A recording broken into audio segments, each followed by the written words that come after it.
C'est mon tour, mais je vais rester très pragmatique.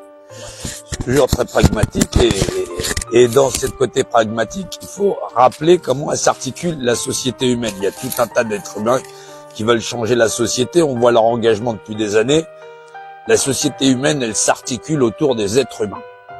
C'est les principes de base de cette administration. Chacun des individus propose la société humaine à intervenir.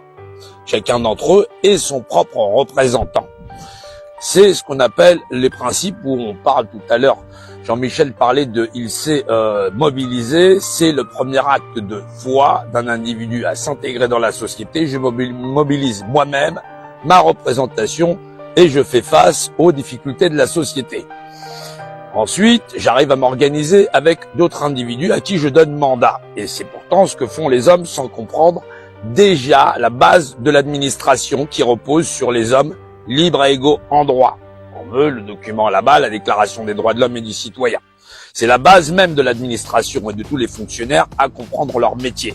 Celle qui fait qu'aucun individu n'a le droit de nuire à personne, que chacun doit maîtriser la notion de force publique qui a effectivement la capacité d'un individu à faire valoir le droit et la loi, soit par lui-même ou soit par ses représentants s'il les a désignés.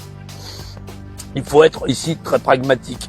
C'est pour ça que forcément, dans ce que j'énonce, je n'explique que ce qui est. Je ne suis pas là pour faire des assemblées, je suis membre de l'administration, fonctionnaire, au service du peuple et de la nation, connaissant les codes d'administration et surtout celle qui fait foi et force de loi, c'est-à-dire la Déclaration des droits de l'homme et du citoyen, qui confère à chaque individu les mêmes droits, fût-il à l'Assemblée nationale ou effectivement à dormir dans le caniveau. Ils ont tous les mêmes droits fondamentaux. Simplement, l'ensemble de la société humaine et civile a conféré ces droits d'administration personnelle à des individus qui, bien sûr, aujourd'hui les manipulent. Ils contrôlent la quasi-totalité des forces publiques et effectivement, la force publique est au service de tous et non entre les mains de qui elle a été confiée. Il faut de la lucidité pour l'ensemble des populations pour sortir de ce phénomène-là.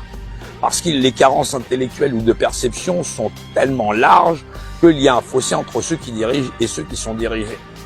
Tout un tas de systèmes de croyances dans les réseaux sociaux où effectivement ils vont nous faire, on va nous faire, ils légifèrent, les gens consentent ou pas. C'est aux hommes de consentir, de donner mandat à un individu ou de le révoquer. En disant, il y a ici un vice de procédure et un vice de forme qui, effectivement, enfreint ma notion de droit naturel. Je fais donc appel au droit supérieur. C'est ce qu'on appelle le phénomène constitutionnel institutionnel, placé au-dessus de l'Assemblée nationale. Lorsqu'il y aura suffisamment d'individus intellectualisés à comprendre cela, nous en sortirons, tout simplement. Merci.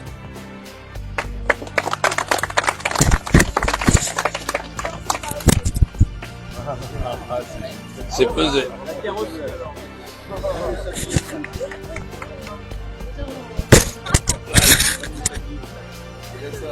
C'est officier. Voilà.